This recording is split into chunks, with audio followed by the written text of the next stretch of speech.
I just started following Paddy Pimblett, and Paddy the Baddy. I just like him right away. One fight, and, dude. I just immediately like the kid, and I go, I want to see more of him. You know, yeah, it's amazing. One fight in a Sean UFC. O'Malley Yep. too, though. Like Yep. Sean O'Malley, something about his haircut. I want to follow him, dude. I followed him.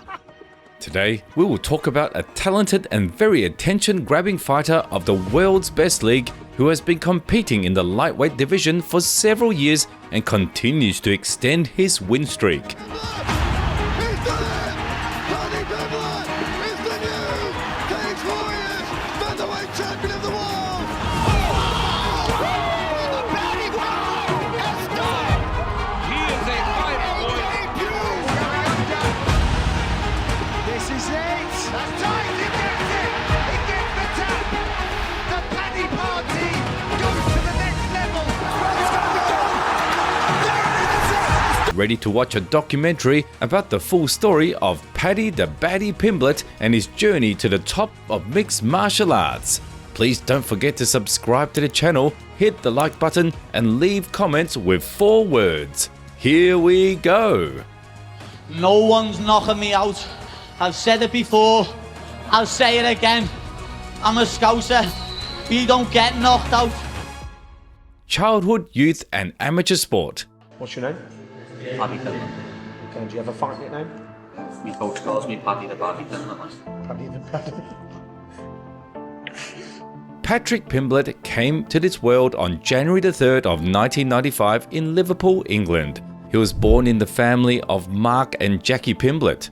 The future athlete was raised like many of his peers, surrounded by care, support and love of his parents. The boy's father, being a successful businessman, gave his children an opportunity for all-round development, including sports. The kid himself was very energetic from childhood, and among his friends, he was one of the most active adventurers. Thanks to his excessive liveliness, from the early years, the boy attended different sports sections, which helped him to channel a lot of energy into the right direction. The guy studied in the St. Margaret Mary School, from which he later moved to Cardinal Heenan Catholic High School. And the teacher, who's now the head teacher of the school, turned to me and said, what are you wasting your time with that for, Patrick? You're an academic, you should be using your brain. You're not big enough for any of that. You're too small for all that. Yeah. And I was like, yeah, is that what you think? You know what I mean? Now she's the head teacher of my school, lad, and I've been in with my world title to speak to the kids. The turning point in life of a 14-year-old teenager happened to be UFC 103, which he watched with a pounding heart looking at the clash between Rich Franklin and Vita Belfort. The boy was so impressed with what he saw on the screen that he fell for his sudden desire to become a professional fighter. Not giving it a second thought, Paddy enrolled into the local gym called Next Generation and began grasping the basics of the mixed style, all while dreaming of having his own career. He was very enthusiastic about learning the elements of this sport under the supervision of Paul Riemer. Literally, from the very first training sessions, Pimblett fell in love with this discipline and promised to do everything in his power to achieve great results in this craft and go as high as possible. I never used to have any discipline at all. That's something what did hinder me in the past. Know what I mean? I used to be a bad party animal, lad. I used to go out every weekend, like Friday, Saturday, Sunday, or Saturday, Sunday, and then I'd have about 3 hours kip and go in the gym Monday morning and train. Know what I mean? Still feeling the effects of the alcohol and all the other shit over the weekend.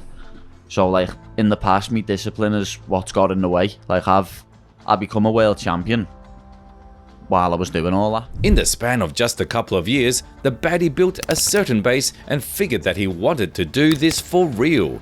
To gain the needed confidence, first of all for himself, the beginner fighter started performing at amateur tournaments.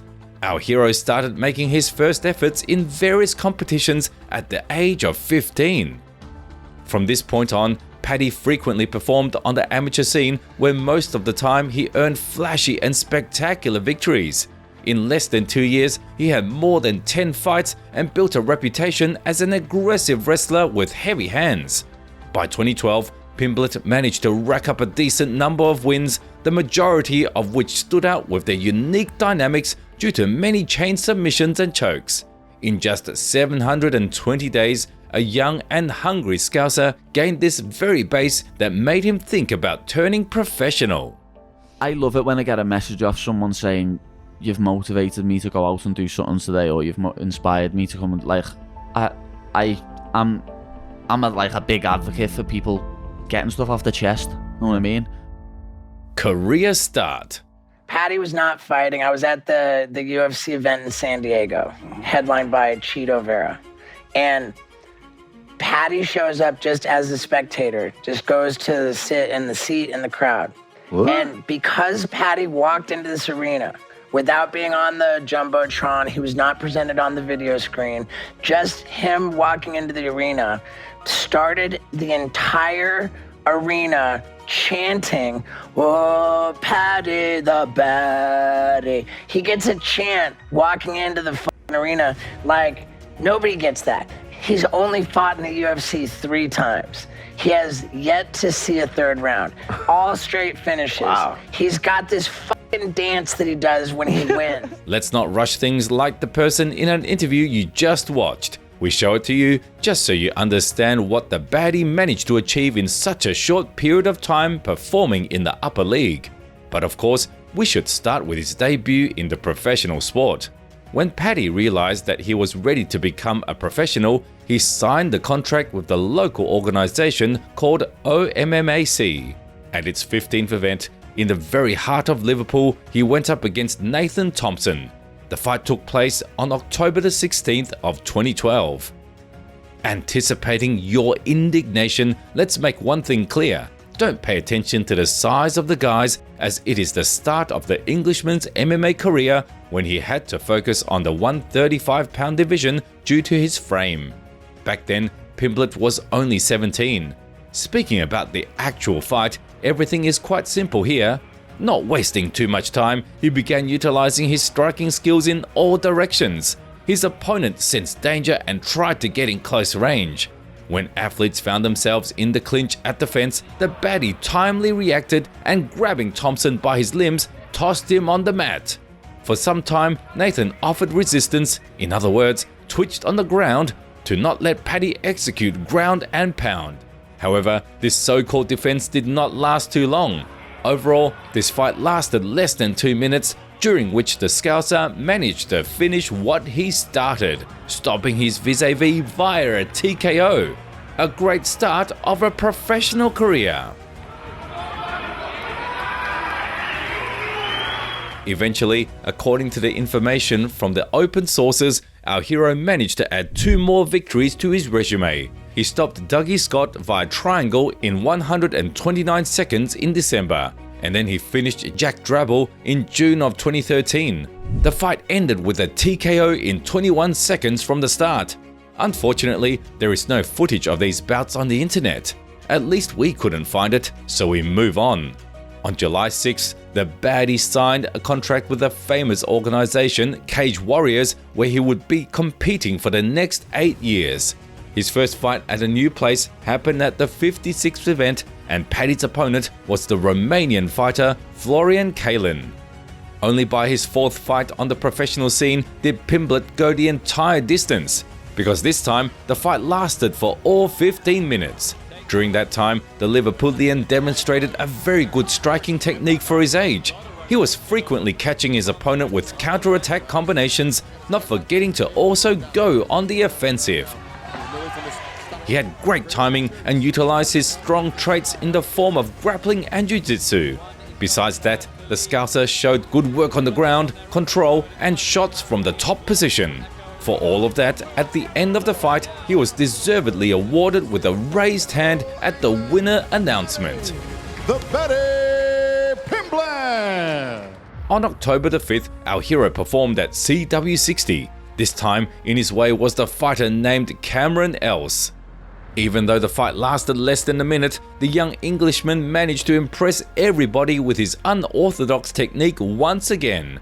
At first, Paddy landed 2 big left hands to the opponent's head, followed by a flying triangle attempt. However, he failed to fully lock it, which he paid for and lost the position.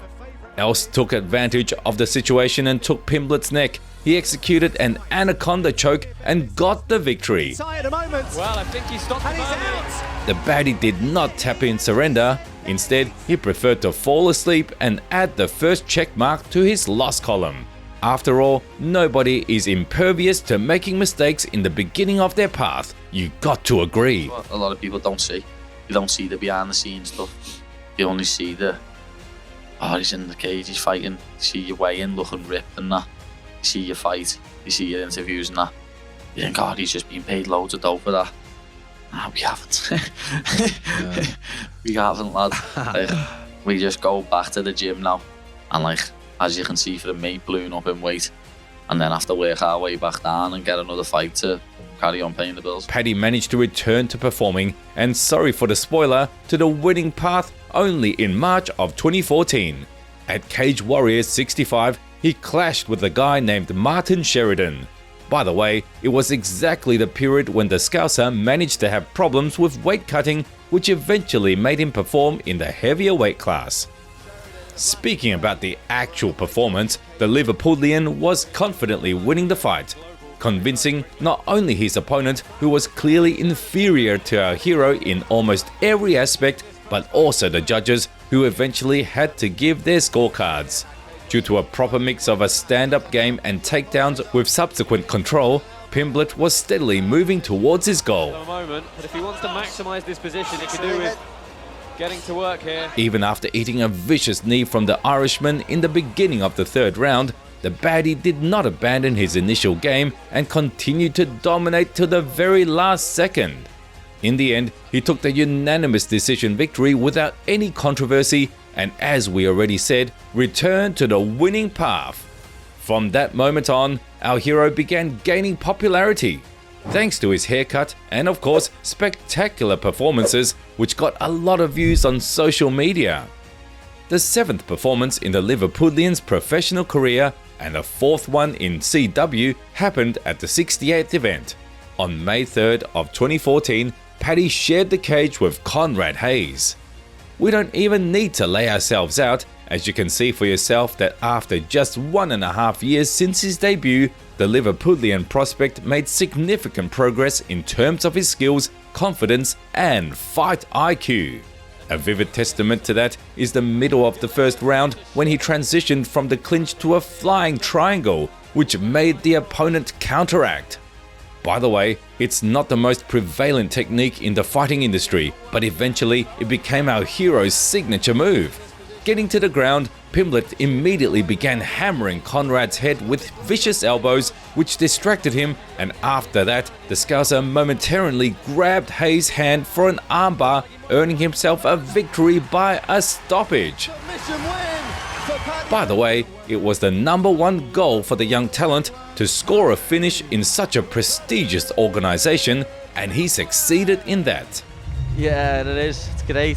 Nice to get another submission win on my record, my first finish for Cage Warriors. I was saying I wanted to finish for Cage Warriors, and now I'm just going to build on that and keep finishing people until I get to the top. It is a risky move. That's why you don't really see people going for it. But when you're good at it and you're confident in it, you can do it. I'm on the bottom just chipping away with the elbows, and in the end, Conrad's trying to escape the triangle that much that I get my angle, and I can also twist on the arm, and that's when he tapped. Next, our hero was set to perform at Cage Warriors 73 on November 1st of the same year against Stephen Martin. For the Liverpudlian, it was a debut in the featherweight division.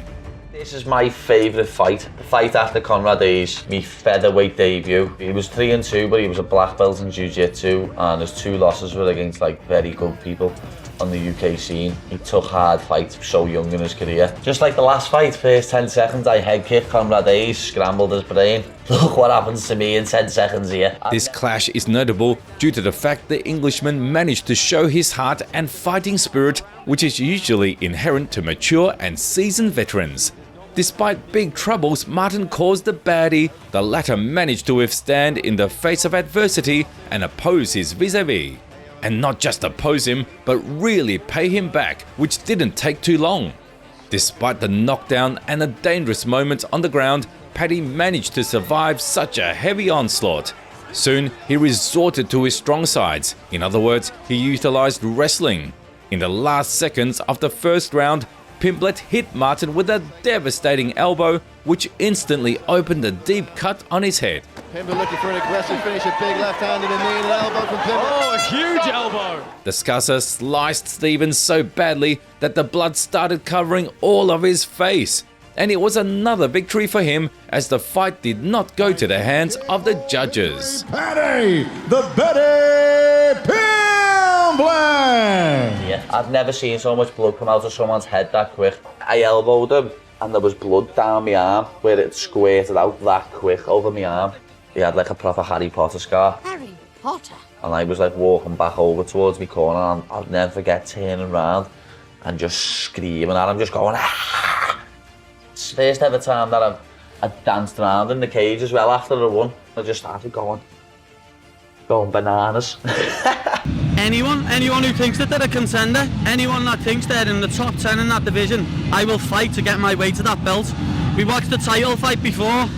I'm up there with all of them guys. I don't care what anyone says. I know I can hang in with any of them. I'd give any of them a fight and I'd beat most of them. All of them, in fact. I believe in myself. I know you put me in there with anyone in the world and I will give them a fight. No matter what weight they are, no matter how old they are, no matter what, I'll give them a fight. And they won't walk over me ever. I'll beat anyone you put me in that cage with because I won't stop. Suddenly, Paddy Pimblett received an offer to perform at another event called Full Contact Contender. He agreed to perform on March the 28th of 2015 for one simple reason. There was a featherweight championship on the line. He was to contest his title against a fighter called Kevin Petchy. How's that feeling then, like going through all that shit to get to wait for a fight? Like? It's disgusting, lad. It's the worst. That's why now I am a lightweight. That was a featherweight. That was at the weight below.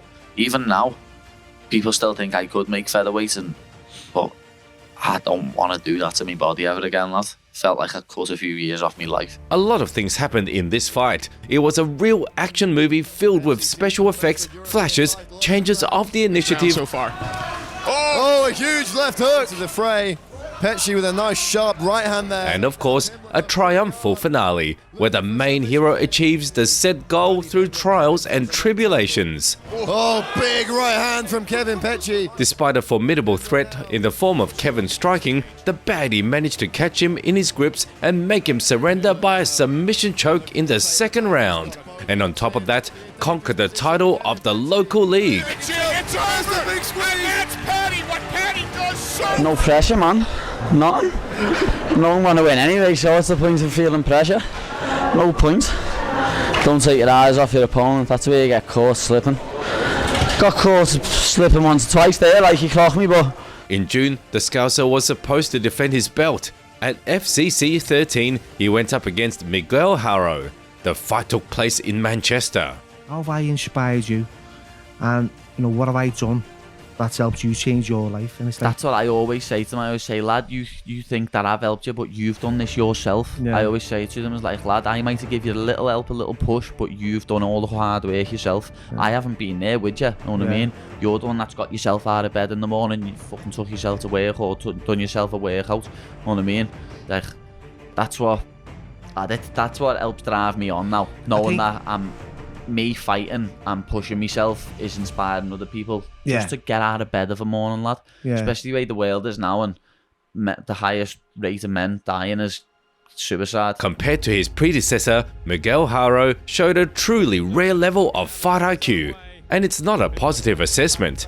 In one of the sequences of the first round, the great mind of this guy came up with an idea to go for a takedown against the master of the ground game. And we've seen that he can really get those entries. You've got to talk about Miguel Haro. We've seen him land good some throw. spinning. Pimblett didn't really try to stop it because he knew that his opponent was getting himself into a trap which he wouldn't be able to escape. In fact, the expected outcome caught up to the young genius closer to the end of the second round. Paddy took his back, the neck, and executed a submission choke. To march through. Pimblett in the mount and takes back. Quite forced a submission. And there's the submission! Earning a defense in the featherweight title. Get any black belt you want and I will smoke you. any black belt you want, and we'll have a 20-minute grapple. We won't even have an MMA fight. We'll have a 20-minute grapple and you'll get choked. You're asking irrelevant questions. Everyone from 1 to 22 I'd beat. Finally, our hero returned to Cage Warriors. In April of 2016, he performed at the 75th event, sharing the octagon with a fighter known as Ashley Grimshaw. I fully enjoy it, know what I mean? From when I walk out, I think when the cage door shuts, I'm half like a different person, know what I mean? When does the fear come in? When does it go? Fear doesn't come in, know what I mean? Wow, no fear. You about to fight a guy that can rip your head off. I have a saying, and I've said it since I was like 16, 17. There's no point in being nervous when you know you're going to win. Wow. Wow. And the only other times I have felt nervous, I've lost. The prospect's return was quite successful. He managed to outplay his vis-a-vis in all aspects and scored a unanimous decision victory in the conclusion of 3 rounds. A little bit more of rolling with the punches. Pimblett's actually done a better job with that body lock. Wow, he's just going to say The Betty! I think I'm going to get signed anyway. I know it's a matter of time anyway, but I should get signed before the title shot appears. I don't mind. I'd love to be a Cage Warriors World Champion, but if it doesn't arise, it doesn't arise, you know what I mean? If it doesn't happen, sometimes fate just happens that way, doesn't it? And you can get signed before then. By the way, the year of 2016 happened to be one of the most successful and active in our hero's career. Why? You will find out very soon. The next appearance of the Liverpudlian prospect happened in July at Cage Warriors 77. I never have to change how I approach a fight. It doesn't change. It's the same as it's always going to be. I'm stepping in there with one other person, and it's only them that's got it in them to stop me, and they never have. So it's one of them. The baddie's opponent in the face of Teddy VLA happened to be another endurance and toughness test in his professional career. The Scouser once again distinguished himself with an unbelievable immunity to damage and ability to find the right path to victory. Very, very sound technical base. Big combination from Teddy VLA and Paddy Pimblett diving for a leg there. Pimblett has to... After going through all the challenges, he found himself behind VLA's back and cut off his oxygen with a submission choke in the 2nd round.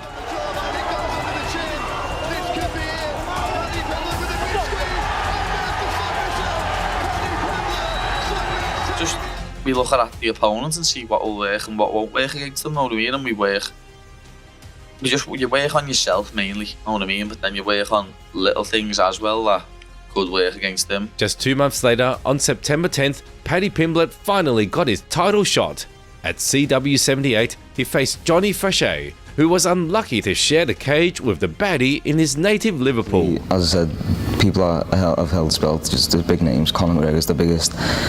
Do you kind of feel like you're in like his area, you know, like people that wouldn't concentrate on Cage Warriors normally would think, oh well, Conor McGregor held this belt, now this fella's holding this belt. Do you think that adds, like, opens you up a little bit so more people can kind of see you and things like that? It does a little bit, because people just go, oh, but Cage Warriors belt, oh, what's that? You know what I mean? People, oh, what's that? You know what I mean? Like it's lower than the championship, you know what I mean? People, they haven't got a clue about MMA, and they think that it's meaningless, this belt, but it's not, you know what I mean? It's the biggest promotion in Europe. It's the biggest belt you can have, in my eyes, in Europe. It's the biggest belt you can have behind the UFC and the Bellator one. It doesn't matter to me, belts or not, know what I mean? I just want that belt. I've had the SEC belt. I want a bigger, better belt before I do move on. To be honest, we have a strong feeling that on this night, destiny itself intervened in the action and made it so Paddy Pimblett would become the Cage Warriors champion on his home soil in front of his people. Because everything ended with a TKO in his favor in just 1.5 minutes from the start. Paddy Pimblett! He's done it! Paddy Pimblett is the new Cage Warriors Featherweight Champion of the world!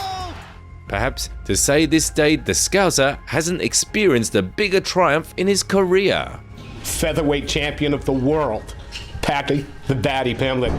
You always said from day one this day was coming, and I suppose my question is, seeing as you knew it was coming, does it feel as good as you thought it would? Yeah, it does. It was inevitable. I was always going to end up with this title. no matter what. I've proved that I'm the best 145 pounder in the Cage Warriors division time and time again, and it's about time that I got something to show for it, know what I mean? It fits, know what I mean? It suits me, it's mine. Does it feel like it's been on your shoulder for all your life? It's been here anyway, you know what I mean? Like, if I wouldn't have missed weight last time, I would have been saying last time that I'm the rightful 145 champ, but I missed weight, so I had to prove that I could make it, and I did. And now I'm the featherweight champion of the world, and that sounds great. Feels amazing, know what I mean? To go out there in front of my own crowd and put on a performance like that, it was something special, know what I mean? It's something I'll never forget for the rest of my life. Up there with the best feelings in the world, with my team, they're in the crowd, celebrating with me mates and my family.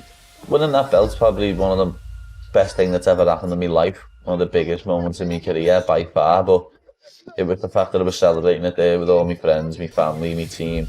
That was what made it special. In November, our hero had his first title defense. It was already his 4th fight in 2016, and by that time, the baddie began to have some health issues. Of course, minor injuries in training weren't the main problem in that matter. The bigger damage was dealt by exhaustive weight cuts, which the Liverpoolian really struggled to get through. That's why this fight with Julian Erosa was extremely close. Yeah, it's gonna be a big show, innit, know what I mean?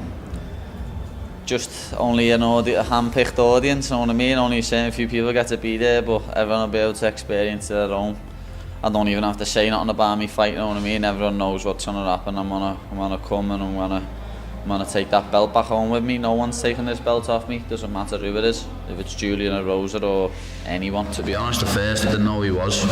I never watched The Ultimate Fighter. I got bored after season 10 or something, know what I mean? So I stopped watching The Ultimate Fighter, but I just heard he was a bit of a beaut on the show, and he's a bit of a divvy, you know what I mean? And I think everyone, it's the first time that everyone in the UK wants me to win a fight, and half of the man against me, you know what I mean? Everyone actually wants me to win and beat him up because he chats a bit of shit, but I'm not bothered, know what I mean? He can do what he wants in the States. He's done stuff on regional shows, but regional shows aren't Cage Warriors, know what I mean?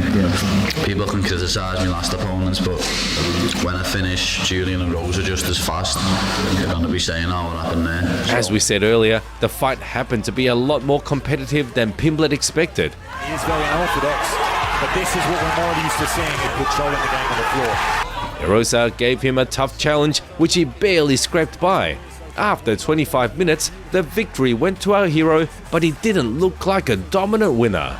More damage together to what he drops Paddy Pimblett there in a wild exchange. Definitely, and Erosa has a lot of submission victories, as we mentioned, putting that leg high.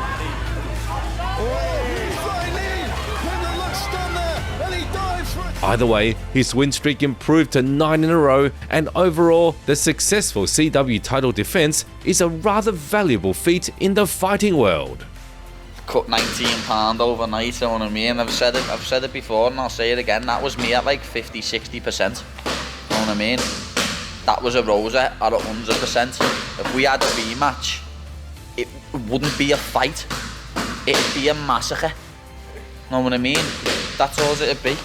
That was me on an off night, you know what I mean? And him at his best, and he still couldn't do nothing, you know what I mean? I still come out with no marks on my face, lad. It's known that the UFC representatives reached out to the young star from Liverpool after his latest fight with Julian Erosa. However, the Scouser rejected the offer because the new contract he signed with Cage Warriors was a lot better from a financial standpoint. The champion's next performance happened in April of 2017 at the 82nd event, where he clashed with Nad Narimani. It's going to be like 3 times larger and bigger somehow, because last time was unbelievable, as you can remember, John, but it's going to be even bigger, better and more special, and I can't wait. In the lead up to the fight, the baddie had another tough weight cut, which quite significantly affected his performance in the cage. The fight lasted for all 25 minutes. Throughout that time, Paddy's countrymen opposed him in every aspect, not being inferior to him anywhere. He was outstriking the champion on the feet, taking him down, and even managing to establish a confident control. Pimblett showed all his courage and withstood all of his opponent's onslaught like a man. But in the end, Pimblett suffered his second defeat in his career by a unanimous decision and lost his championship. when I go to UFC, I'm going to get another DEXA scan and stuff like that and see how my body type is now, because I have got bigger. My legs are a lot bigger off all that. Like, when I won my belt, I never used to do S&C at all. It was just all MMA training. Now I do a lot of S&C and stuff like that. So I'm going to have to get another DEXA scan, but I'm hoping that I can still make featherweight and I can go down to featherweight and fight at 66, because I am more professional now. Due to health problems, the baddie left the game for 10 months. His return happened in February of 2018 at CW90. Finally, Paddy decided that he had enough of this misery and moved up in weight. His opponent was Alexis Savides. Few fights, it hasn't been me. I'll be honest, when I fought Johnny Frazier, if that wouldn't have finished in the first round, I might have looked like a bag in that fight as well. But I got him out of there nice and fast. The Englishman earned a stoppage victory by an effervescent flying triangle that eventually turned into an armbar already in the first minute of the second round. The guy successfully returned to the winning path and pushed himself on the map in a new division. Amazing! Hey, you know I've been wanting to get back in this cage, mate. Nothing better than whipping that flying gear out in front of the echo, man. After a successful performance in the new weight class, many predicted Paddy to hop on another long win streak. However, these assumptions were not meant to become reality. The Scouser's next fight was targeted for September of the same year. The English prospect was up against Soren Buck. The organisation offered the Liverpoolian a title bout in the lightweight division. It is going to end up on the floor at some point, definitely. We're both comfortable on the floor, so it's going to end up on the floor at some point. I can't see myself on my back though, to be fair, lad. I can't see myself on my back, and I know we're going to end up on the feet throwing down at some point. I know it's going to be an entertaining fight for the fans, and that's what I'm made up about more than anything, you know what I mean? It's going to be half a war. We're gonna stand in there and we're gonna have a statement on the feet. Yeah. I know we are. I think we all know what we're expecting. He's gonna come out and try and put me on my back and just sit on top of me. You know what I mean? Watching a few of his fight, watch the Scott Cliss fight, he shoots in the first 10 seconds of every single round. You know what I mean? He doesn't want to stand with people. But I've said it in other interviews, I'll say it again, no matter where this fight goes, I am better. You know what I mean? No matter where it's standing, even wrestling, he thinks he's a wrestler. I've seen him mention something about him, he's used to fight at welterweight and now he's fighting at lightweight, so what? You know what I mean? I'm a growing lad. I've filled out my body now for a lightweight, and he's cutting weight to get to lightweight, and it's going to affect him in the fight. And I never definitely, like, that's why I've set out to be a two-weight champion, Cage Warriors. Everyone who has become it has went on to bigger and better things. Dan Hardy now, look at all the stuff he's doing in the UFC still. Even he fought for a world title, first British person to fight for a world title, and then McGregor is the biggest name in the sport now. You know what I mean? That's the goal, and that's what's gonna happen. During his preparation in the training camp, Pimblett got injured. He broke his wrist, due to which the bigger part of the camp didn't go the way it should have. The expected outcome of such an unfortunate turn of events happened to be not the most remarkable performance in the young talent's career, and as a result, a third loss, two of which were by a unanimous decision. It's important to note that as of today, this is the last defeat on the professional resume of our hero.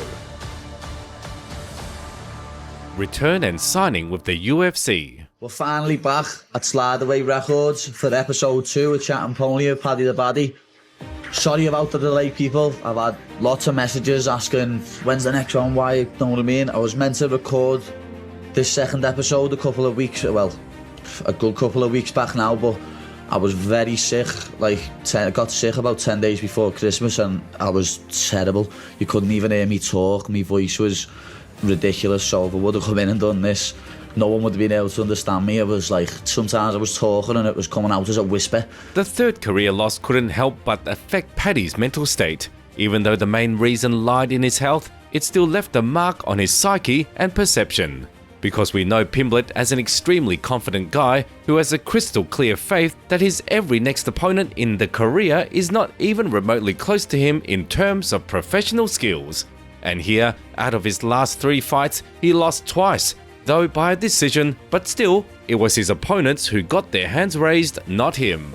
Overall, as you can see, the baddie needed time to properly recover, which included not only treating his health issues, but also putting his previous mindset back on track.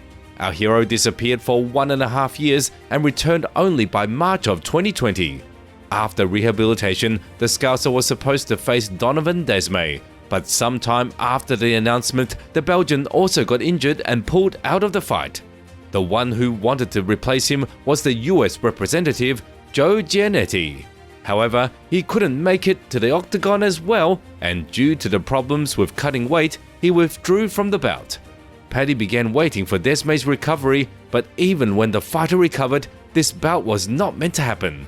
The next opponent of Pimblett was supposed to be David Martinez, but the plans fell through once again. Suddenly, the world got struck with the pandemic. The authorities of Liverpool did not allow Cage Warriors 113 to take place due to safety concerns.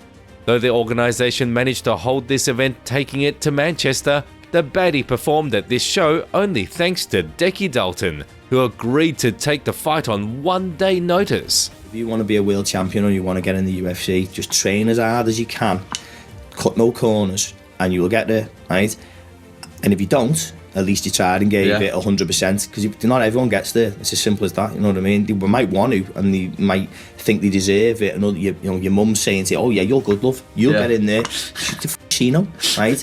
Unless your mum's a trained, MMA fighter or a coach, or she's got a really good, IQ in her, she's not going to be able to say you did, but everyone's mum says, oh yeah, you're definitely good enough, so you know what I mean? It seems to us that even 1 million of opponent replacements at the last moment couldn't stop Paddy Pimblett from earning the win and getting back into action on the high note. He was as ready as never before and wanted to feel that joy more than anything else, knowing that all that work paid off. In fact, it wasn't a surprise that he finished Dalton via TKO already in the middle of the first round. It's been that long out the cage, nearly 19 months now, over 18 months, and I just wanted to get back in, you know what I mean? I wanted to get hit in the face, and I wanted to hit someone in the face, you know what I mean? I was sick of just sparring in the gym, but... Even though the Scouser kind of returned to the winning path, his next appearance in the octagon happened only a year later. On March the 20th of 2021, the baddie had his last, so to say, farewell fight against this very David Martinez at CW 122. I'm thinking I'm going to knock him out or TKO him, but as I said, lad, no matter where the fight goes, I'm better than him, so if he tries to take me down, I can see myself submitting him. If he tries to take me down, I can see myself knocking him out. If he tries to stand with me, it'll be a one-sided beatdown for a few minutes till he gets finished. The Liverpudlian's last bow within these dear walls went the best way possible. Paddy Pimblett masterfully dismantled the Italian, earning an unconditional victory by submission choke in just 97 seconds from the start. And right there in the cage, he immediately let everybody know what he wanted to do next. Flawless performance from Liverpool's own Paddy Pimblett. I'd say it was going to be done in one, you know what I mean? I said it would be done quicker than Decky Dalton, and it was, you know what I mean?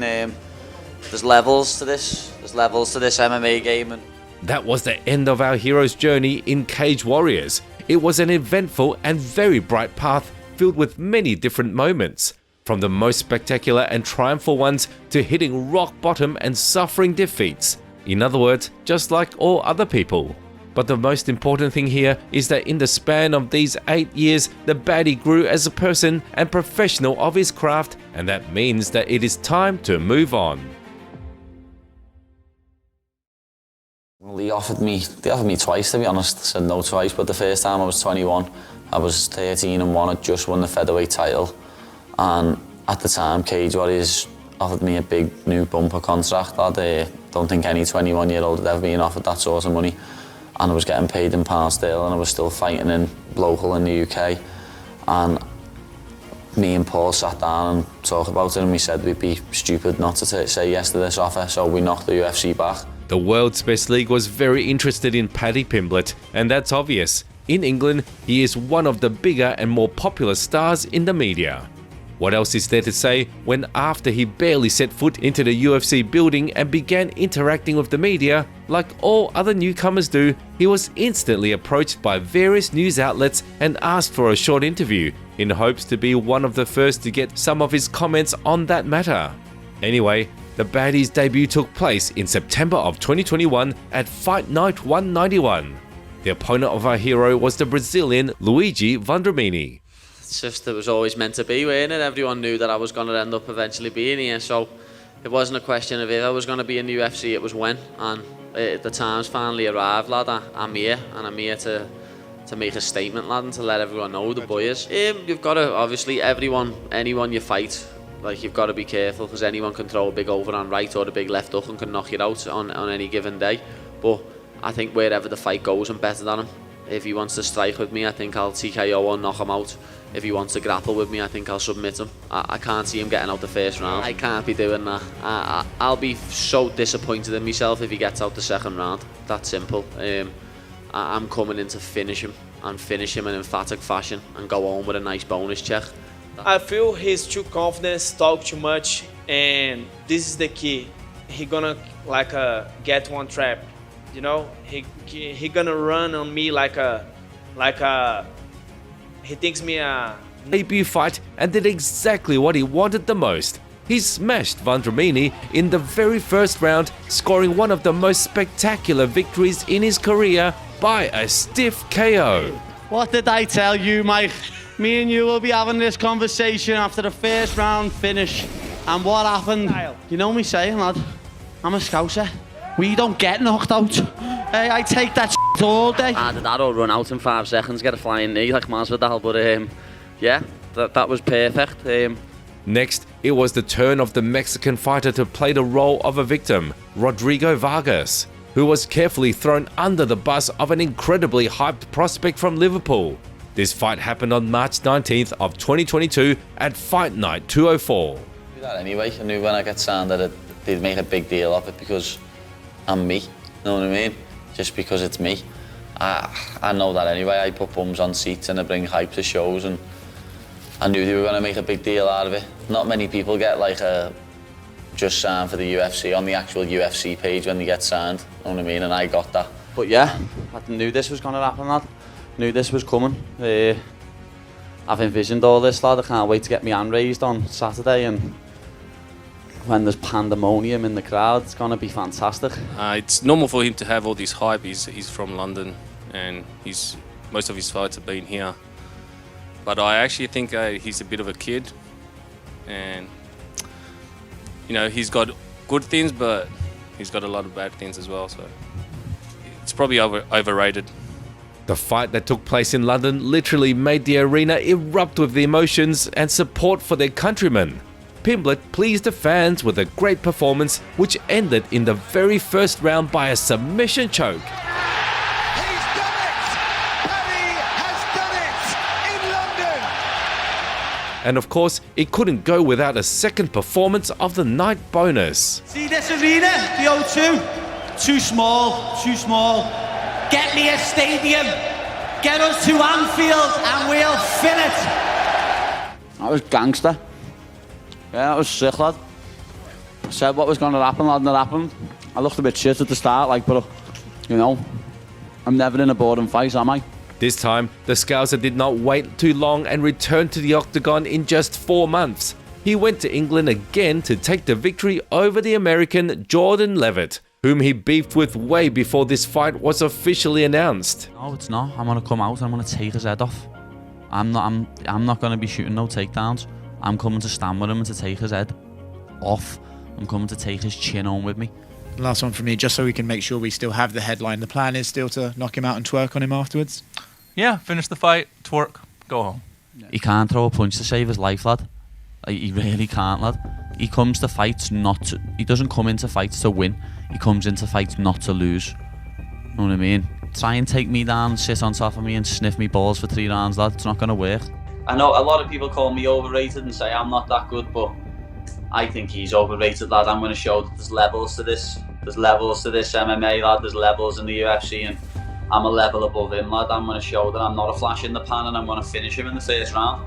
People are saying, oh, it's going to be an exciting grappling match, but I'm a much better grappler than him. I am so much better on the floor than he is. Like, he hasn't got hands, you know what I mean? He hasn't got a set of hands. He can't strike to save his life. He couldn't finish his dinner. know what I mean? He finished Matt Wyman, who should be retired by now. I can remember watching The Ultimate Fighter season 5. I would have beaten back then when I was like 15. Know what I mean? The Liverpudlian's plan worked 90%. In his own opinion, as a matter of fact, he got done with Jordan just the way he wanted to, though the finish came not in the first, but the second round. The third consecutive victory in the UFC and the same bonus. What can be better? Obviously, as I said, I wanted to finish him in the first round, so I was pretty disappointed in between rounds, standing there talking to Ellison Paul like, what? I should have this in the bag by now, what's going on here? But I went into this fight with a lot of emotion, a lot of other things on my mind, know what I mean? So, like as I say, in the cage after it, I was very critical of my own performance, but Paul spoke to me in the back and just said, what are you doing? You had a lot of other things on your mind going into the fight. And it wasn't just the last outing of our hero in the octagon in 2022, because by December, the baddie got an offer from the world's best league to perform in the co-main event at UFC 282 and share the cage with Jared Gordon. Lying in bed and I just seen UFC Europe put it up.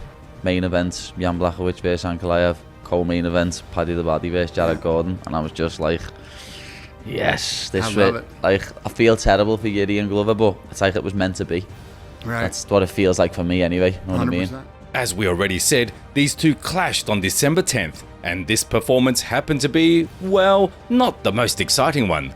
Yes, technically Pimblett won and extended his win streak by a unanimous decision, but he didn't look like the winner on that night, and the public thought that Gordon was simply robbed, while Paddy was blatantly carried through a controversial fight which he lost.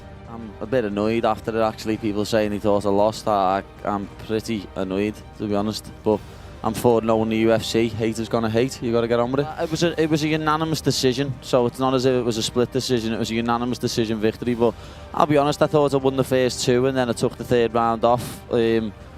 It's my own stupid fault, you should never take a round off thinking that you're 2 rounds up, it goes without saying, but...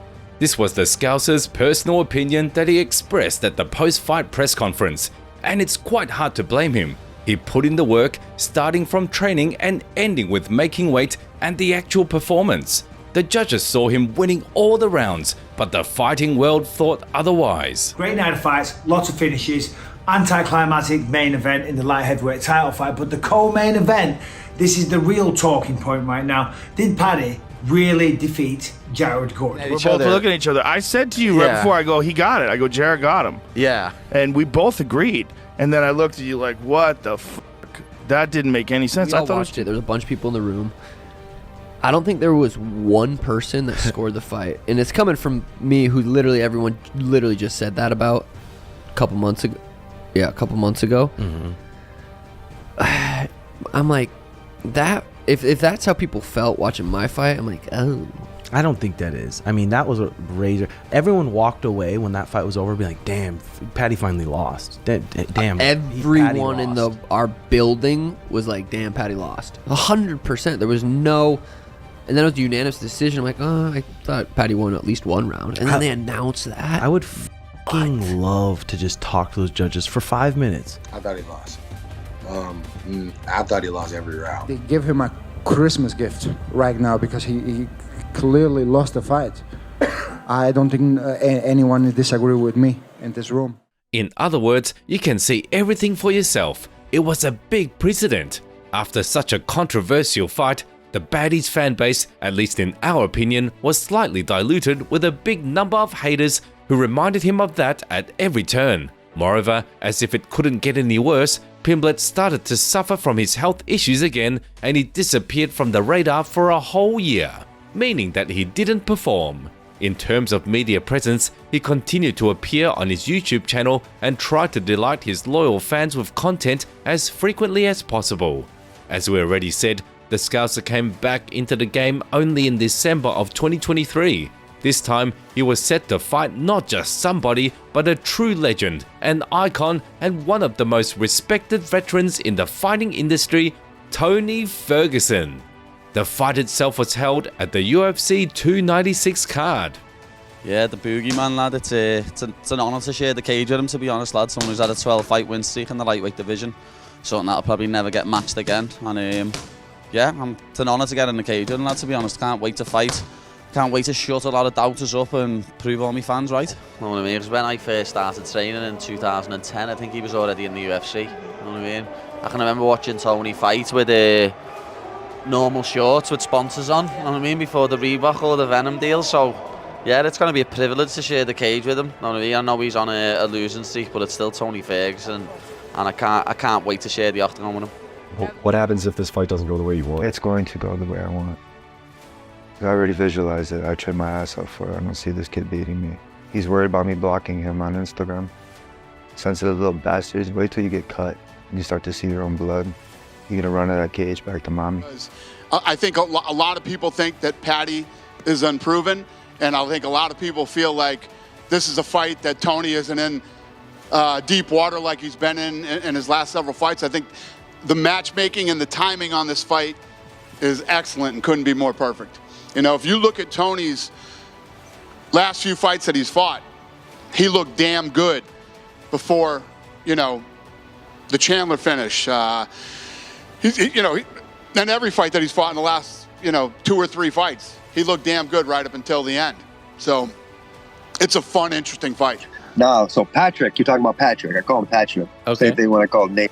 And, he's a good fighter. He's long, rangy, lanky. He likes to put on a show. He's kind of mouthy. Obviously, he's English. I think he used to fight at 145, 55er, tall kind of guy. Good submission specialist. Very beatable.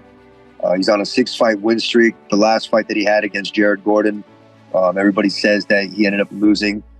Tonight, I'm actually going to be watching that fight. Just been watching a couple highlights of him. Very beatable guy. 6-fight win streak versus a 6-loss losing streak, which is f***ed up. But I hold a couple records in the UFC now, and I would like to start that back up. The Scousers' win streak was extended once again. It happened to be a second unanimous decision victory for Paddy inside the UFC, and this time there weren't any questions about his performance. From a technical standpoint, he did a great job. In the first round, he was very close to scoring a stoppage against El Kukui, while he won the rest of the fight with ground game and control time. 7th victory in a row and the 5th one in the world's best league. The return was successful. It felt good, you know what I mean? I won every round dominantly. I thought the first round might have got a 10-8 on at least one scorecard, but yeah, I've just seen a little stat then. In his last 8 fights, only me and Michael Chandler have dropped him, you know what I mean? So take good things away from it. I blew me load a little bit at the end of the first trying to finish him, so I was feeling it a little bit in the second and third, but as I say, I still got on top of him and ground and pounded him and dominated the fight, so I'm happy. And the most recent appearance of Paddy Pimblett in the UFC Octagon took place on July the 27th of 2024. The baddie came out to fight for an opportunity to break into the coveted top 15. His opponent was another veteran, Bobby Green. These two were given a spot at UFC 304. The fact he's changed his name at nearly 40 years of age shows that CTE is real. He put an Insta story up a couple of weeks ago where I said I think I'll submit him. He put an Insta story up saying, anyone can get knocked out with a lucky punch, you might knock me out, but you won't submit me. I haven't been submitted in so long. So I just said that, I was like, you said I can't submit you. Grapple with me then, lad. You know what I mean? I'm not saying I won't strike with him, because I will. I'm going to come out and I'm going to try and take his head off his fucking shoulders. But if he's saying that I can't submit him and I can't, and he can grapple with me, come and do it then. You know what I mean? He put a picture up of his brown belt yesterday on his story. You know what I mean? It's like, He's very good. His takedown defense is good, and that's what he's going to try and do. He's just going to try and use his takedown defense, keep it on the feet, because he thinks he'll outstrike me. But as I say, his chin's gone. So strike with me. We'll see what happens. You know, everyone's talking about this fight like it's a striker versus grappler match. You know what I mean? It's not. I'm an all-round MMA fighter, and to be honest, I think Bobby is. He's got very good grappling defense, but I'm gonna shut a lot of you haters up with this performance. I'm in the best shape of my life, not much weight to lose. I just can't wait to come out and put this egomaniac in his place. When I put hands on him, he's gonna know about it. He was called, well, know what? He was born Robert. He was christened Robert, so his name's Robert, and then his nickname's Bobby. Lad, I'm gonna make it worse. Don't worry, his brains are never gonna be the same after I've got a hold of him. Believe that. Oh, it is my toughest opponent to date. Saying that, Jared could be a tougher opponent. Jared was beating Robert Green up until the point that he decided to flying headbutt him like a ram. You know what I mean? He was losing the fight up until that point. But I think looking back now, I think I underestimated Jared a little bit, you know what I mean? But I haven't underestimated Bobby. Like, he come back and he beat Jim Miller, yeah. Jim Miller's a grappler, and Jim Miller rocked him in the first round. So I know for a fact if I put a hand on his chin or a shin on his chin, that he's not gonna get up, lad. He's gonna be stiff as a board. Let's put it this way, the Liverpudlian's introduction into the lightweight rankings was powerful and successful. He managed to do what none of the current fighters in the most competitive division could for many years, to choke out King Green. The first round finish truly refreshed the public's perception about this guy, and on top of that, he got another performance of the night bonus. Epilogue. Has that it factor that I always talk about, you know, and obviously he's undefeated here in the UFC now, so if he can keep winning these key fights, this kid will be a massive superstar. The other thing is too, and you know about this, I mean, the thing with his dog going to the bathroom was so unbelievably viral. It was insane. You know, there's things that go viral on the internet, but that thing, you guys did like a 10-minute piece on that thing on TMZ, and other outlets did. It was everywhere. It was really big in America. So stuff like that doesn't hurt either. Paddy Pimblett is the star of the world's best league, no doubt about it. The Englishman already had 6 fights in the organization and won in all of them. He finally passed through the top 15 barrier, and very soon he will move towards the top positions, and that means that we are going to see a lot of exciting stuff with this guy. In terms of popularity growth, he is already compared to Conor McGregor, and not due to his cocky behavior or blatant trash talk, not at all. The thing is that in Paddy's charisma, it's this very thing that attracts a lot of fans to the arena when he competes.